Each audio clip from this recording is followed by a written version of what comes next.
buenas y hermosas noches. Como dice nuestra apertura, ¿cómo le va?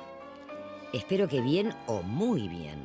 Por lo menos así me siento yo al comenzar nuestro recorrido semanal juntos.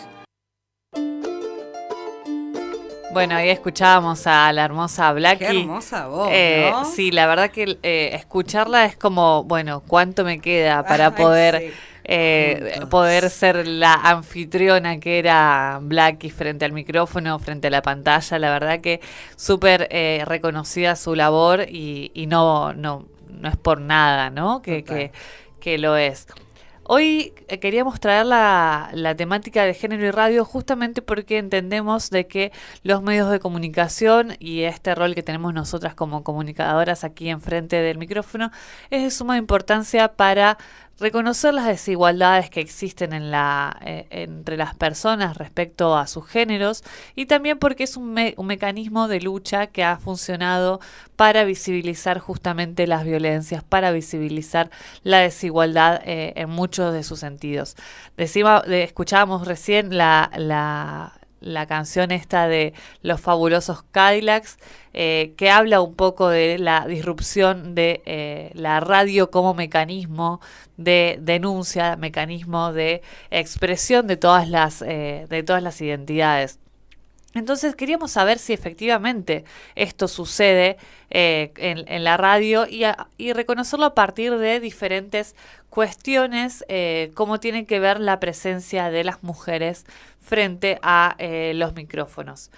Una encuesta que se realizó, en realidad un relevamiento que se realizó el año pasado desde Cosecha Roja, que es una plataforma de análisis desde diferentes puntos de vista, se analizaron 16 programas de 15 radios, 16 programas que son como los más reconocidos en este sentido, Cada Mañana de Radio Mitre, otras de Radio 10, Radio del Plata, ¿no?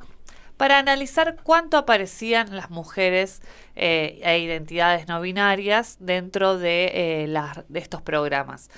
Las mujeres solamente conducían los programas más escuchados un 31%. Es decir, de estos 10 programas, por ejemplo, de cada 10 conductores, solamente 3 eran mujeres. ¿Sabes cuántas columnas de política conducían las mujeres? ¿Quiénes hacen las columnas de política? Por ejemplo, vos estudiante de Administración Pública, de Ciencia Política, yo docente de la carrera de Ciencia Política, podríamos ser conductoras de la columna de política en un magazine de la mañana, ¿no? Uh-huh. ¿Cuántas? ¿Vos arriesgaste? Una. Efectivamente, el 14% de las columnas de política están conducidas por mujeres. La locución, que es estas personas que arman la temperatura, el estado del tránsito y todas estas cuestiones, ¿cuántas, por ejemplo? De 16. Bueno, solamente un varón está, o en realidad un 18% de la locución está a cargo de las mujeres, de los varones, perdón. Sí. Y las columnas de humor, por ejemplo, estos son algunos de los datitos que relevan esta encuesta que me parece que es bastante interesante. Humor el hombre también. ¿Humor? 8. Bueno, el 100% de las columnas de humor de estos programas está a cargo de varones. Parece que las mujeres no tenemos sentido del humor claro. Y mucho menos si sos feminista, viste que te dicen estás perdiendo no tal cual, estás perdiendo el sentido del humor, esto no se te puede hacer un chiste. Así que estos son algunos de los datos que dan cuenta, por lo menos de estos 16 programas, cuáles son las características que tienen, en sentido de las personas que están enfrente a los micrófonos, las personas, y no me quiero imaginar, en realidad sí hay relevamiento sobre la técnica y es muy escasa la participación de las mujeres en la técnica. No solamente lo que tiene que ver con el sonido, sino también con la producción, con las direcciones de las radios. Bueno, esto es un dato que no se repite, por lo menos en la radio de la Universidad Nacional de Tierra del Fuego, donde hay una presencia femenina bastante amplia, ¿no? Y que también tiene que ver con el tipo de programas que se desarrollan. Digo, no es casual que también las mujeres y las identidades no binarias y algunos compañeros feministas puedan estar enfrente del micrófono y hablando de estas desigualdades que se presentan, no solamente en nuestro propio ámbito de trabajo, sino que se representan también en el resto de la ciudadanía. ¿Qué otro tema te parece relevante como para pensar el género y la radio? Bueno, política ya lo dije. Deporte me parece que es algo muy interesante, como que también siempre veo que hay un monopolio de que la voz es también masculina. Bueno, en televisión 90, 60, 90 y en radio no, la verdad es que no escucho mucho cuestiones de deporte, pero me imagino que todavía más profundo inclusive. Sí, completamente. Las columnas de deporte, según lo que se releva a partir de este relevamiento que realizan desde Cosecha Roja, es el 80% masculino. Deporte yo pienso que también puede ser considerada la participación de mujeres para hablar de el hockey, qué sé yo, claro, por ejemplo, ¿no? Sí, o de la natación, volley. o de tal cual, pero es preponderante de varones, ¿no? Uh-huh. Hay cosas bastante interesantes que se trabajan a partir también de lo que implica la radio como medio de comunicación y tiene que ver puntualmente con las violencias de género. ¿Cómo se trabaja la violencia de género a partir de este medio de comunicación que no solamente informa, sino que también construye opinión? Como nos falta justamente la persona que nos habla de los medios, pero esta reivindicación, Alfredo, hoy te cito y digo, los medios construyen sentidos. Así y nosotros estamos tratando de reconocer cuáles son los sentidos que crean los medios y particularmente la radio respecto a la violencia de género. ¿Cuál es la característica más aberrante que vos escuchaste en la radio cuando se trabaja sobre una problemática de género? Bueno, primero, no se resguarda nunca la víctima, ¿no? Siempre se dice nombre y apellido, mientras que tanto del violento no sabemos mucho más que es un varón. Y después, por otro lado, me parece que a su vez siempre, primero antes de presentarla, arman todo como un perfil, no sé, como que uno ya tiene que tener una imagen de esa persona. Sin embargo, no es necesario, ¿no? Tener una imagen de esa persona. Pero creo que eso en principio es algo que a mí me enferma. Me enferma en lo personal, me saca mal. Bueno, también hay otras características que se suman a lo que vos estás diciendo, que tiene que ver con el reconocimiento de la situación de violencia como una situación de violencia. Llamarle a los femicidios y no crímenes pasionales es una de las características que se suele promover como comunicadores y comunicadoras, ¿no?